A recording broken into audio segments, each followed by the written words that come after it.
Bismillahirrahmanirrahim. Assalamualaikum warahmatullahi wabarakatuh. Kita memasuki hikmah yang ke-10. Ini mengenai ikhlas sebagai ruhul a'mal, sebagai spirit atau ruhnya amal. Bismillahirrahmanirrahim. Al-a'malu suwarun qa'imatun wa arwahuha sirul ikhlas fiha. Amal itu sesungguhnya hanyalah satu bentuk rupa, dan rupa bentuk ini kalau tidak ada spiritnya, rohnya, ya ibaratnya mati. Maka spirit yang membuat rupa atau bentuk ini hidup adalah wujudu siril ikhlas fiha, adanya rahasia ikhlas di dalam amal tadi. Jadi Ibnu Athaillah menggunakan kata sirrul ikhlas. Kenapa enggak wujudul ikhlas tapi sirrul ikhlas? Karena disebutkan di dalam hadis qudsi, al-ikhlasu sirrun min sirri. Kata Allah, ikhlas itu adalah salah satu rahasiaku, rahasianya Allah. Istauda'tuhu qalba man ahbabtuhu min ibadi, aku tanamkan, aku titipkan di dalam hati hambaku yang aku cintai. Jadi salah satu tanda-tanda apakah kita ini sedang dicintai oleh Allah di balik aktivitas kita, ya antara lain ikhlas. Jadi ikhlas itu menurut istilah terminologi agama itu ya aktivitas kita yang kita peruntukkan untuk Allah Subhanahu wa taala, lillahi taala, itu ikhlas namanya. Jadi inna sholati wa nusuki wa mahyaya wa mamati lillahi rabbil alamin.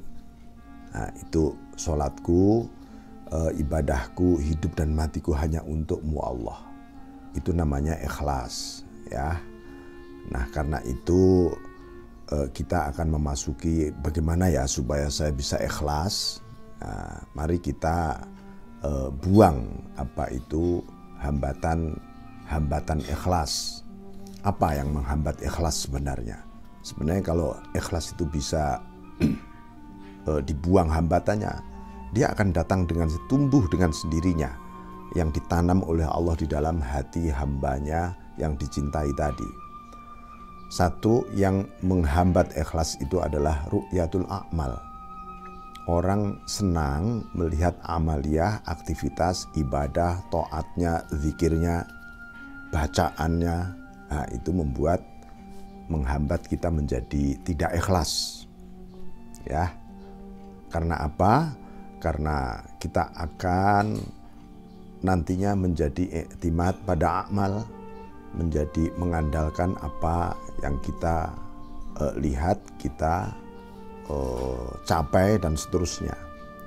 Yang kedua yang menghambat ikhlas itu adalah tolabul iwad, yaitu minta ganti rugi kepada Allah. Jadi banyak orang beribadah yang muncul, untungnya apa Tuhan saya beribadah ini. Nah, ini mengurangi keikhlasan kita. Nah, kemudian yang ketiga yaitu kita puas terhadap apa yang sudah kita lakukan, padahal yang kita lakukan ini masuk kategori ghurur. Kita terkena tipu daya oleh asumsi-asumsi, dugaan-dugaan kita, seakan-akan kita ini sudah naik derajat kita, sudah dekat dengan Allah, nggak taunya kita jauh dari Allah. Gara-gara puas itu keikhlasan kita menjadi hilang. Nah, ini maka di dalam bab ini ikhlas itu ada yang disebut mukhlisin, sering saya sampaikan itu. Ada yang mukhlasin. Wa ma umiru illa liya'budullaha mukhlisina lahuddin. Mukhlisina lahuddin hunafa. Jadi Aku tidak diperintah kecuali untuk beribadah. Nah, ini mukhlisin. Hubungannya mukhlisin dengan mukhlasin apa? Kalau mukhlisin itu sifatnya ikhtiariyah. Karena itu wama umiru, aku tidak diperintah. Berarti ini wilayah ikhtiar, usaha dan seterusnya. Nah, mukhlasin itu adalah mauhibah ilahiyah. Walaupun ini disebut makom orang-orang ikhlas, yaitu makom orang yang sudah tidak melihat aktivitas amaliyahnya ini dari dirinya. Maka apa sebenarnya yang membuat kita ini bisa terbebaskan dari hal-hal yang menghambat ikhlas tadi? Kita sering sampaikan, dan ini adalah zikir yang biasanya kita amalkan, yaitu la haula wala quwwata illa billahil aliyil azim. Itu maknanya at-tabarri minal haul wal quwwah, membebaskan diri dari merasa memiliki kemampuan dan kekuatan kecuali bersama Allah. Ya.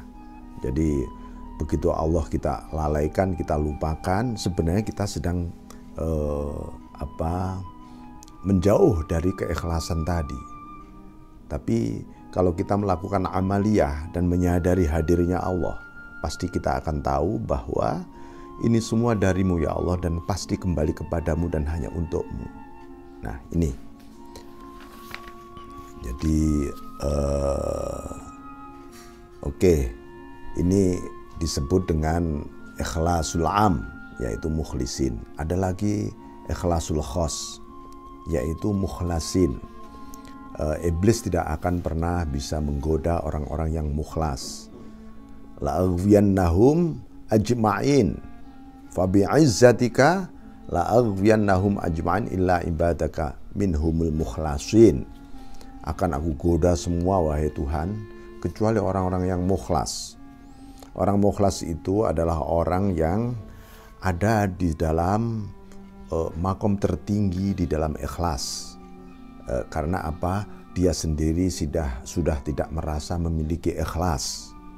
Ya, ini yang disebut mukhlasin. Semuanya darimu Allah dan bersamamu menuju kepadamu, dan aku hanya wayangmu saja hidup di dunia ini. Nah, itu menjadi mukhlas.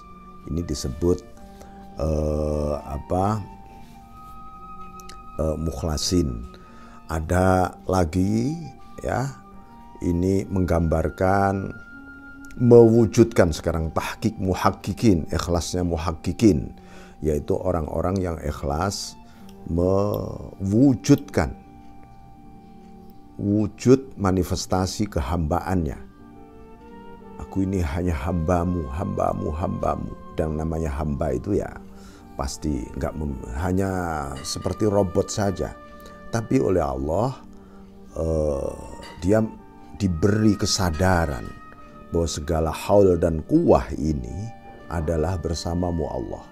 Karena ini ketika aku mewujudkan kehambaanku, pada saat yang sama yang tampak, yang tajalli adalah hak-hak ketuhananmu, hak ketuhanannya Allah.